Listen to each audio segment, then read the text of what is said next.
My name is Samuel Gregory and this is the Full Stack Agency. Today we're going to look into CMSs inside of Pinegrow.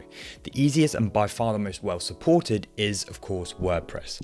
I'll explain other options later on, so let's just get stuck in. First thing we're going to do is download Docker. This means we don't need to install the different technologies needed to run the CMS. It also means we just push the theme files up to GitHub instead of all of the CMS files. While that's downloading, the thing to know about Pinegrow is that it wants to make itself redundant. If, for whatever reason, they cease to exist, you can still use their tool and you can still edit the files because it's just a file generator. Given that, this means that when thinking about a CMS, Pinegrow doesn't have its own CMS. We need to provide it, and there are two ways to do that. Monolithic or headless, or as I like to call it, attached and detached. Monolithic is where the code that reads from the database is integrated into the code that renders the website. Headless or detached is where the database is stored elsewhere and you use APIs to get that data. Ideally, you still do it on the back end. You can do it on the front end, but I highly discourage if dealing with SEO. If you're on a dashboard or anything that doesn't need to be crawled, then you're fine to access it from the front end. This was a big problem of mine with Webflow. To use a CMS, you need to have a server running, and depending on the technology of the CMS will depend on what kind of server you need to run. So that's why we use Docker to bring all the relevant technologies together. So hopefully after all that, Docker should be finished downloading. So what we're going to do is define a Docker file which downloads all the relevant tech we need so that we can get WordPress up and running.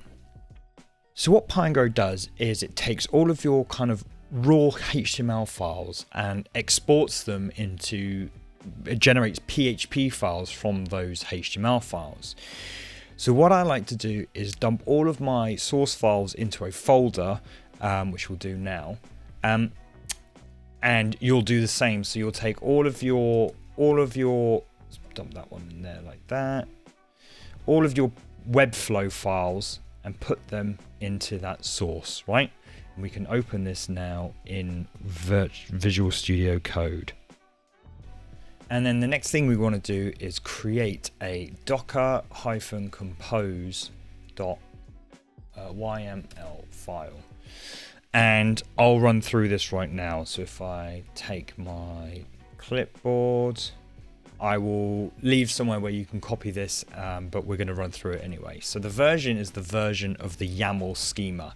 I guess it can work on different versions, or maybe different versions look a bit different. If you want to stick with me, then make sure it's 3.3, but I think currently it's on 3.7.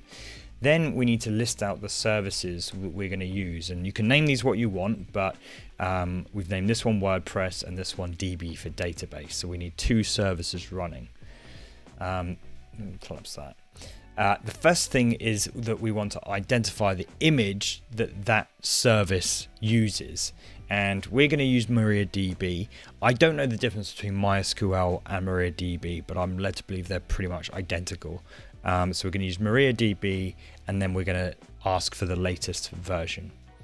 Volumes is kind of escapes me a little bit, but what it seems to do is dump the data from this kind of folder within the container of Docker into this location, and we define that, as you can see just down here, which we've set as like an empty object. So these kind of files that get generated will be put here.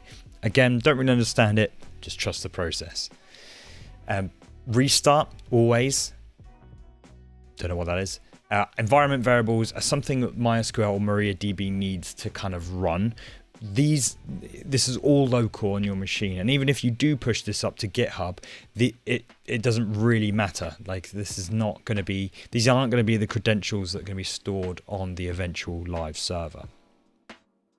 So closing that back up and then opening up our WordPress service, we're going to say this depends on DB, and again you can see that relates to that there. It depends on it, so it's going to wait until DB is up and running before creating the WordPress instance. And then the image it's going to use is going to be WordPress, and this in of itself I think is basically an Apache server as well with WordPress installed on it, and we're going to want the latest version of that. Ports is what, because we're trying to access WordPress from outside of this container to inside a container. This isn't going to be a lesson on Docker, but that's the situation. Docker's running on 80. Now we need to give it a port that we access from outside that points to port 80. 8000 seems to be fine. If you're running other things on other ports, then you're going to want to choose a port that's kind of free and available to you. So you'll visit this on localhost colon, in this case 8000. Restart always. And then the volumes is interesting as well. So what this is doing, this is taking a folder from outside of the container and putting it, or kind of piping it to a location within inside of the container. So we're going to create a folder called WP content, or at least, we're going to create a folder called WP content, and we're going to put the contents of that folder inside of var www HTML and then WP content there. Those of you who have started up an Apache server, this will ring a bell to you, this file path here. Like I say, that leads me to believe that this WordPress instance is actually running Apache server. So whatever is in this folder is going to go here. Environment variables, once again, is just needed for WordPress. You don't have to worry about security with this one. And then finally, volumes is, like I say, what the database kind of dumps some meta files in. I don't think there's much more to say on this one, so let's just crack on. With Docker running, so if I open up Docker now, what you want to do while that's starting up, what you want to do is navigate to your folder.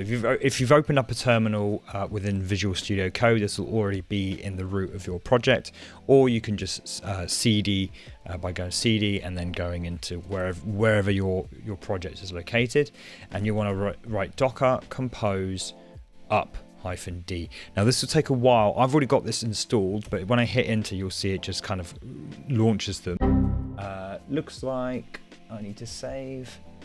That took a second for me, but it will take a while for you. So sort that out, and I'll run through a few things while that's doing it in the background. That'll download WordPress and set up everything you need to serve WordPress and a database like we defined in the Docker Compose. This will run constantly, so when you're done, make sure you hit docker-compose down to tear everything down. All of your settings will be preserved, so don't worry about that. WordPress expects a set of important files for a theme to work.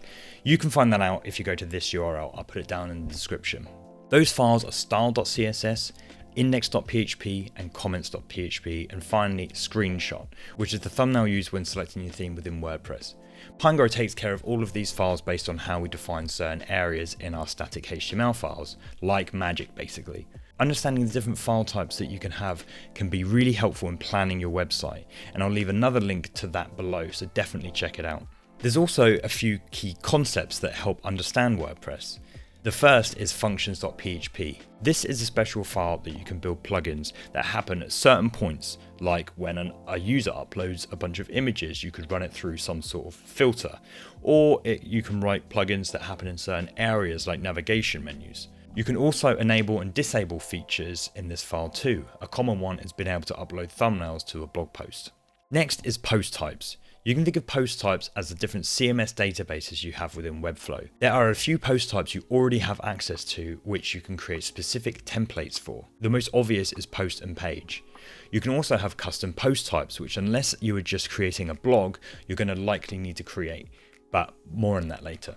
Lastly is the loop. This is a mechanism for outputting posts, and then within each iteration of that you can output post information like title or its content. When Docker has finished downloading the containers, you should be able to go to localhost 8000 and see WordPress up and running. We'll ignore that for now while we get our theme set up. There are two ways you're likely going to build a WordPress theme: completely from scratch, or you're going to be converting a website you've already built. And as this is part of the Webflow to Pinegrow series, we're going to be converting a website that you've already built in Webflow. I'm just going to put my glasses on so I can see a bit better.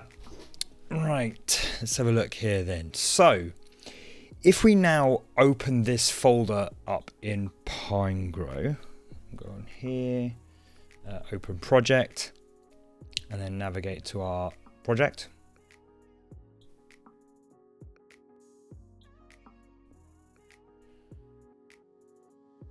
The first thing we're going to do, and this will make sense a little bit later on, is I'm going to duplicate my index.html file. And I'm going to rename it page-home, right? Just forget about that for now. Just do that and it'll make sense a little bit later on. So, yeah, just some set up things here. And then hitting back into our index page, we have our Webflow project inside of Pinegrow. Now, we want to activate WordPress, and you can do that from the top right here. You should have a WordPress panel. If you don't see that, then you can go to Window, Show Hide Panels, and you'll see the WordPress theme builder there. So we want to activate WordPress on this page, and we can do that, and then it will take us through this setup. So let's just run through this real quick. Project type theme. Interesting to know that we can build a plugin, but we're obviously building a theme here. The theme name is going to be Full Stack Agency, or whatever it is that your theme will be called. And I'm going to just do the same thing down here for the slug with underscores. Now our theme folder, this will be where our theme gets exported, right? So if we hit that, we come out of our source folder and we start creating. So you can see that there's some stuff being already created here. We're going to create a folder here and call it Full Stack Agency. So we're creating our own theme folder, and then we're going to dump the files that it generates inside of there. Site URL will come in handy a little bit later on. So what we're going to do is just put localhost :8000. And then the master page we're going to leave as index.html. Export options, we're going to let WordPress handle SEO. That will make sense a little bit later on. We don't want jQuery, and it's up to you if you want to credit Pinegrow in the exported files. Image sizes are a bit weird. I've never understood how to decide what sizes your website should generate. If you do know, let me know down in the comments, because I have no idea. I just kind of leave them as the default, and I tend to use, large always, but I do my resizing and stuff outside of Webflow, because I just, every website is just going to have loads of different size images all over the place. So yeah, my fan's going crazy right now, so hopefully you can't hear that. So I just leave that as it is, don't worry about that, and then we can just leave the rest as it is. So I'm going to just save that, and then this should be now a WordPress website. What we're going to do is create, what I like to do, and is quite common on some websites, is that you might have a common theme or a common template that gets reused for lots of basic pages, right? That could be a privacy policy page or a blog article page or something like that. Some sort of page or template that looks exactly the same no matter what the content is. So what we're going to do, we're going to create a really basic page that all it does is display the header or a heading and kind of the content. So we've duplicated this index.html file here. So we've got that reserved a little bit later on. What I'm going to do is kind of go into here and delete all our content. So we're left with just the main here and the footer. And now I'm just going to build out that page.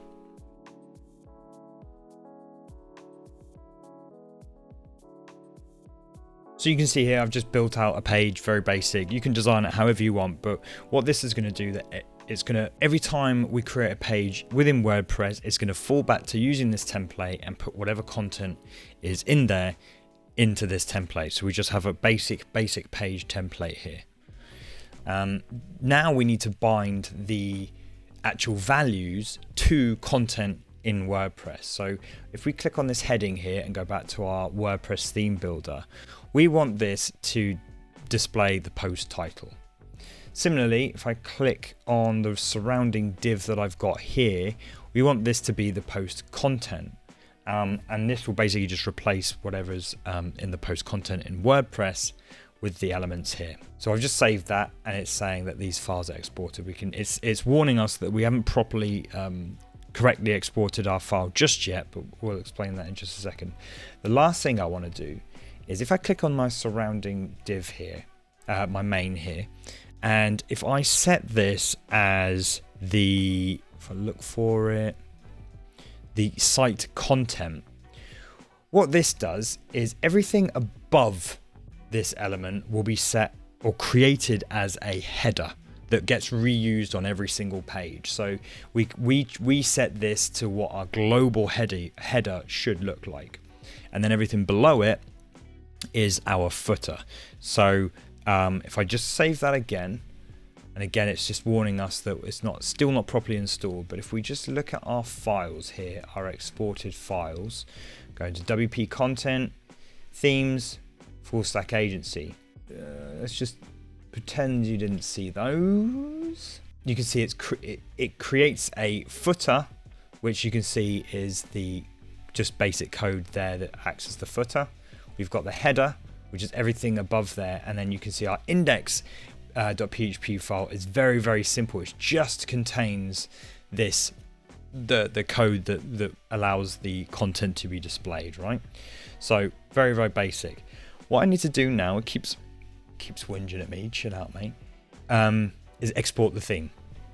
And it just tells me that a bunch of files have been created, blah blah blah. Heading back into here, you can now see that it's actually created all of the necessary files that that WordPress needs, and we should be able to access this within WordPress now. So on that note, let's actually visit WordPress in our browser, because when you hit Docker Compose up, it should have downloaded everything and spun up a server. Now let's go on to localhost 8000. Okay, whatever, go away. 8000, and we should be greeted with a setup screen of WordPress. Now you want to set this up, remember your details, because you will need them to log them back in, and then we'll catch up once we're inside of WordPress.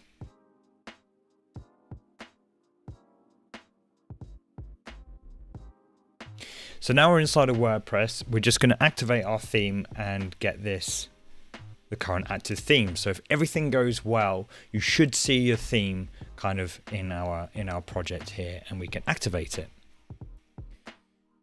The next thing we're going to do is go to settings and reading, and we're going to set our home page to display as a static page, and that page will be just the sample page that WordPress creates for us. Just to demonstrate it right now, if we save that, and then also go to permalinks, this will be how the URLs display, and we'll set that to post name and also save that. So I'm going to open up a new tab now and go back to localhost 8000. You'll see that WordPress will load, our website will load, and it's containing the sample information that you should be able to see in pages, sample page. Get rid of that. Update that. And you can see that it's updated here. So we've got our index PHP, our basic theme working inside of WordPress now. So we're going to continue to do this with the other pages, and we'll start with home. So back into Pinegrow. Now remember that file that we duplicated? Well, we're going to go to that, and we're going to set this up as a WordPress page. So you just go to page settings here, and this will be, everything will be as default here. If we save that, check that it's been exported, which it has. If you go to WordPress here, we're going to go to pages. We're going to create a new page and give it a URL of home. Publish that, and then go to settings, reading, and set our new home page as that home page. We save that and refresh this. Our page template that we saw in Pinegrow is being used as our home page. So what's actually happening here? Well, what WordPress does is, if we have a PHP file that has page-home, whatever page slug matches this name here, so in our case it's home, and if we go back to our page, we can see it in quick edit, I think, yeah, slug, because those match, it will use this file as the page template. Nothing's editable at this point because we've not set up this page template to accept data from WordPress, so we'll get onto that in just a second, but just to explain kind of a little bit about what's going on there. Let's crack on with some of the other pages, and we'll do these ones slightly differently. Let's start with the About page. So once again, I'm just going to click Page Settings, and it should set this up as a WordPress page. But instead of, you might think we would rename this file page-about, but what we're going to do, instead of doing that, we're going to leave the file name as it is, but we're just going to set the file name that it exports as up here in the top right. And I've saved that. We should see that we have that page about, and you can see that being reflected there. So popping back to WordPress, if I create a new about page, and by the way, whatever the title here is, it automatically puts that as a URL slug. So I just tend to do that to keep things nice and quick. Go back here, and if we go to /about, you'll see that it's using that page template as the template to be used on the theme. But what I'm seeing here is actually this looks awfully like our default page template that we created from index.php. So it seems kind of redundant to create a whole separate page template for the about page. So why not, let's copy this content, put it inside of the about page within WordPress, and delete this template so it falls back to index.php. Oh, actually, before we do that, what you'll see is we've got two footers here. We actually have two headings here as well. And why that is, the reason why you can only see one heading is because they're fixed position and they're just hovering over each other. The reason why that is that we've not set where the main content is of this page, right? So if I freeze these, it's importing this whole page as that theme template, and then above and below that is copying in the global header and footer. So what I'll do is if I set that as site content and resave that and then refresh, you'll see that the footer and the header that you couldn't see before has now disappeared. So let's get this content inside the about page within WordPress, and we'll let it fall back to that index.php file. We update that, go back into Pinegrow and delete this. Great, everything's saved. Just check our file system. So what sometimes happens is that you might see files still lingering around. It's something to keep your eye on. So what we need to do within Pinegrow, we need to clear the theme folder and then re-export it by hitting Command M, or just go into WordPress and export the theme here. So now if we go back into our folder structure, you'll see that there's no page about template here. So we've updated this page here with the content, and so if we refresh, we shouldn't see no changes here, but we change this to just a minor little update there and update that. You can see that it's taking the content from WordPress, which is exactly what we want, and it's falling back to the index.php template. If we now look at the author page, once again, I'm seeing this as being very, very similar to our index.php, minus this kind of hero section. But what we can do within WordPress is actually put in HTML that it will render as content. So if I get this about intro and just copy the code and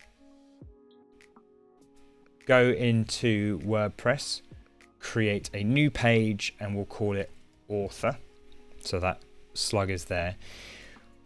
You can click this little plus here and search HTML, and I can dump my HTML within there and it will render. So I'll continue this and I'll insert all of the content correctly, and we should be good to go.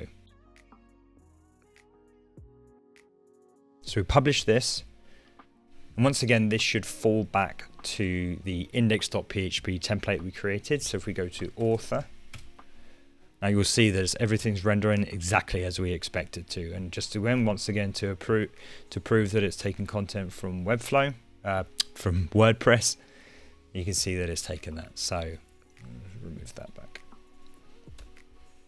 So then finally, just to keep things clean, we can now delete this author page. This is getting boring now, but as you can see, reusable templates are worth identifying to try and keep things clean and save you time. Let's move back onto the home page where things get a bit more complex as we have different elements and a less basic structure. So let's deal with this home page because we have it working in WordPress, but none of this content is editable. Now, I'm not sure how people like to edit content within WordPress. You can do it two ways. Now, if we go back to WordPress, on any page, you can go to customize here and you can then edit content within this page. I'm not sure if that main content there, right?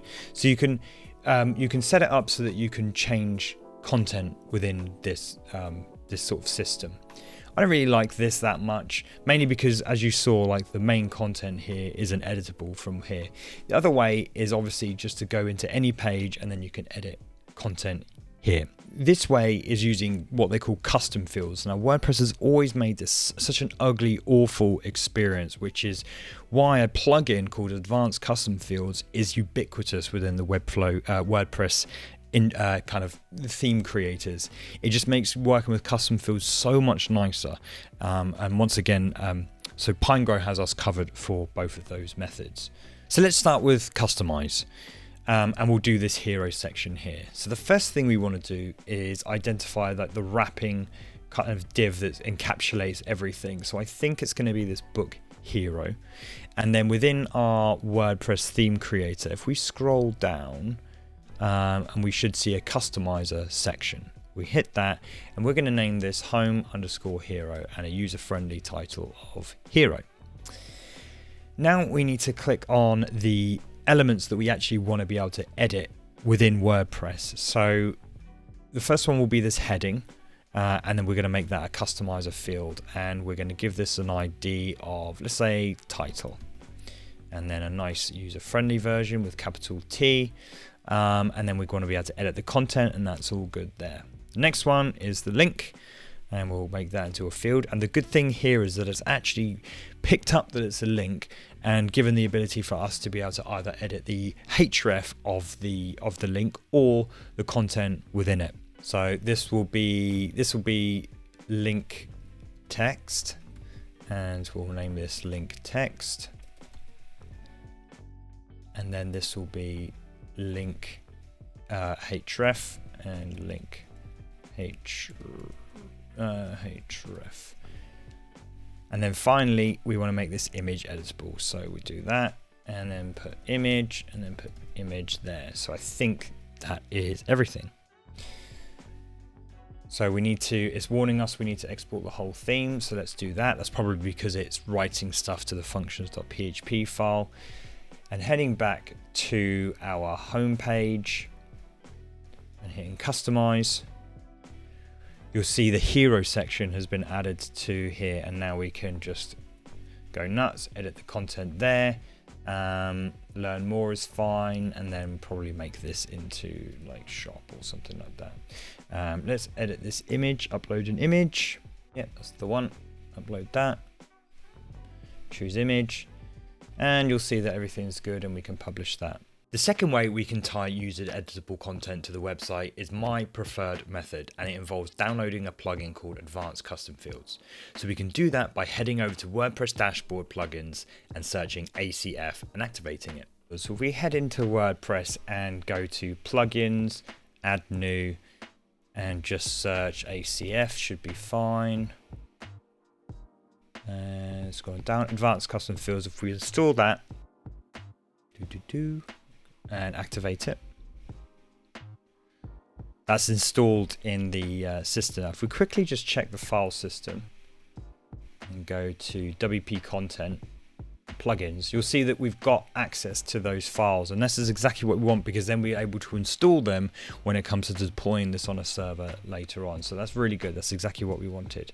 Now that we have that installed, let's create some of these fields inside of WordPress so we can edit them. It's a little bit more tedious, this method, but like I say, I think it ends up as being a much cleaner user interface for the editor. So if we go to custom fields and once again add new, and we're going to name this home agency. Now this is going to encapsulate a group of fields that we're going to be able to edit from within WordPress. So we go here, the first one, if we we look down here, we've got a title, we've got some text, and we've got a link. This is a bit of graphic. This is an editable content. It's not an image or anything, but we've got the title, content, and then links. So let's just do that.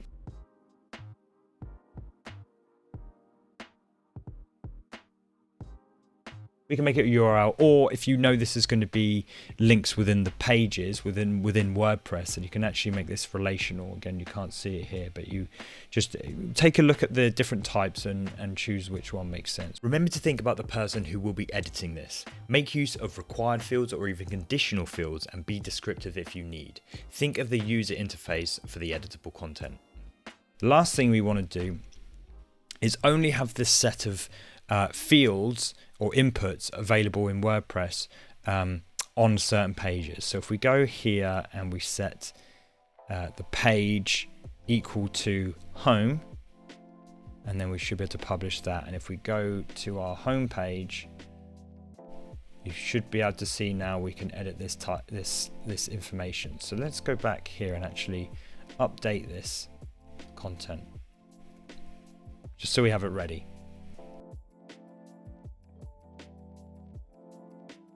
Cool.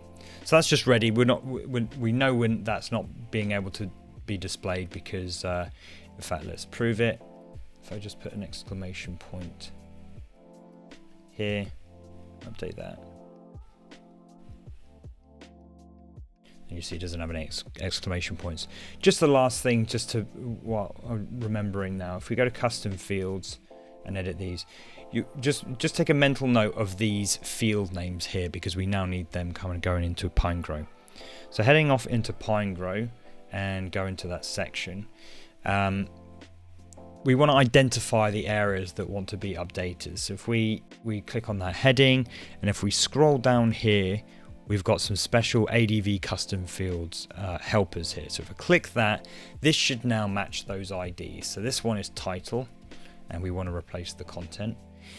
Now with this area, I need to get a bit clever. So what I'm going to do is create a div just before, there we go, and then put these paragraphs inside of that div. And then I'm just going to set this div to be an ADV field. I think it was content. Yeah, content. And then I'm going to set that to replace the element. So what that will do, it will just replace this whole div and set the content as it should be there. So that's that one. And then the link here is going to be another ADV field, and I think this is called link_href. We want to replace the href attribute, which is a nice little thing there. And we're going to add another one here as the link. Is it text or content? Text. Let's call text, and we're going to replace that there. So that's that. If we save that, now if we refresh this page, get out of this, you'll see that it's taking the content from within WordPress, and it's kind of doing that there. A nifty little feature that you can do within Pinegrow now is that we can actually scrape the website that's set right at the beginning. If you remember, we set our URL. We can actually scrape the website, and you'll do this in import content from site, and it will go away and scrape that content and then bring it in, which is exactly what we want there. You can see it's brought in those things. So if it's more complex and you just kind of want to update your themes to look like they do as they're rendered, then this can be really helpful. Once again, it's going to get replaced anyway, because this is just a sort of preview of that content, but sometimes that might come in handy. So things are looking pretty good. What I think we're going to do now is just do a few little miscellaneous things, such as replacing this logo with a logo set in WordPress. We're going to create a nav menu here, and we're going to do a little bonus thing with this date. Let's start with the date, because what's happening is I've got a bit of JavaScript running that basically checks the date and makes it into the current year, basically. So this will always say 2022 in the template, but it will just get updated. The problem with that is that it's done after page load. Just a minor thing, but we can actually do this with PHP. So if we select that span and then run some PHP code, or you can there we go. I'm going to go into our sort of master template here. If I go to set this up as a page, but I don't want to export that page. This is just my style guide page where it's taking all of our stuff from. I don't want to export this page, so I've just clicked that there. So, but I still get access to all of these helpers. So once again, PHP code. What I want to do here is create a date function with a capital Y as a string, and I want to echo that. I could replace the element, or I could replace the content. It really doesn't bother me. And if I save that and then update it, it should update through all of my templates then. Similarly, let's change this image to the site, what is it called? Site logo. Here we go. So we'll set that as a site logo. That should be able to then be able to update that within WordPress. We want to make sure that this always links back to the home page. So we can do that by, I think it's site link to home. I think that's it. Yeah. So no matter what our home page is set to, this will always link to it. So that's that kind of setup. Just update that through all the templates. And then finally, taking a look at this nav, if we select the wrapping nav element, we can just go here and select menu, and Pinegrow will do all the all of the working out of how you've created your nav bar. You could have used divs or whatever. It's figured all that out for us, so we don't need to worry about any of that. The next thing we want to select is which location this is, which location it is basically. So you can set within Pinegrow, you can select various different locations, which menu. Hard to explain.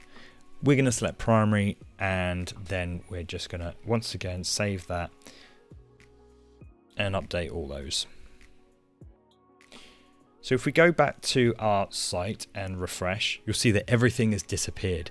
That's because we've not set it up inside of Webflow. So the way you get your site logo from, site identity, and then we can select our logo. So we'll go get our logo from our assets. So upload that there.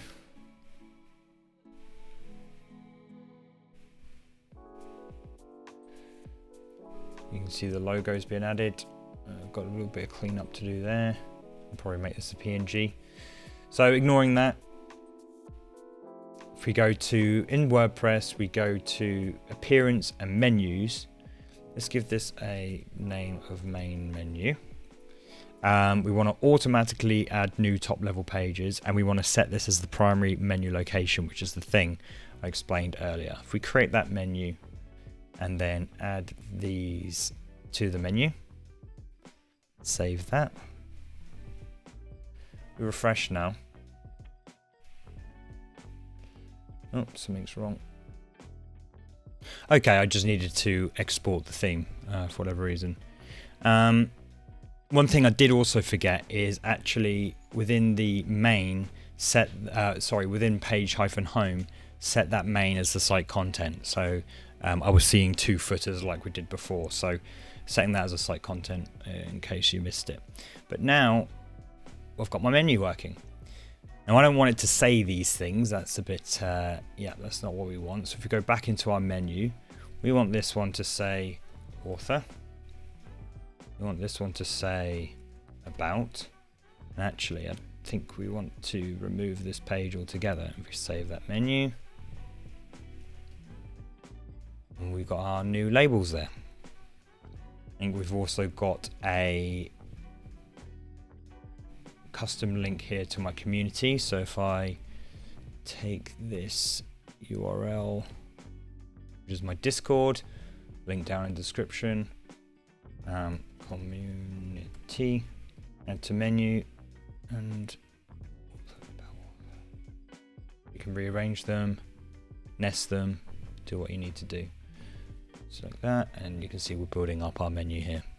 So when we set up this Pinegrow website, we said that WordPress should handle the SEO, and the reason why we did that is because we want to use a plugin, an amazing plugin called Yoast, and you'll hear about it an awful lot. I add this here, search Yoast. It's a free plugin. Obviously, if you need more, you should pay for it. But if we install this, and we should now be able to edit the metadata of each individual page, and it will even give us feedback on how good that metadata is, because since we selected that checkbox, it's actually removing a lot of the titles and things like that from our website. In fact, if we just inspect the code here, go into our head, I think the only thing that should remain is the title, but actually, and just flicking through, but actually I have in my template, I've got descriptions, I've got authors and all the rest of it. So it's removing those things for us because we set that, let WordPress handle it. So now we're bringing it back to Yoast. Highly recommend installing it, and then you can go through each of the pages and update that content as you want. So I think that'll do it for now. You've got a Pinegrow website working on your local machine with WordPress. Now, in effect, you can upload this theme file to an already installed WordPress installation online somewhere. There are some services that you can, or domain name providers and things like that have one-click access to those off to setting up a WordPress server, so you can upload this theme file to there and have it all working or whatever. But what I think there's left to cover is blog pages and reusable kind of the CMS, different kind of CMS you're allowed to do within Webflow, and having those pages render and all the rest of it. There could be an e-commerce thing, but I think that'll be later on down the line. But I think this is a good head start to kind of get you up and running. Like I say, what will be next is using CMS entries and really working with the CMS, and then we'll look into actually properly deploying your website to a WordPress installation safely. So stick around, hit subscribe if you want to just catch this series that I'm doing from Webflow to Pinegrow, and I'll see you in the next video.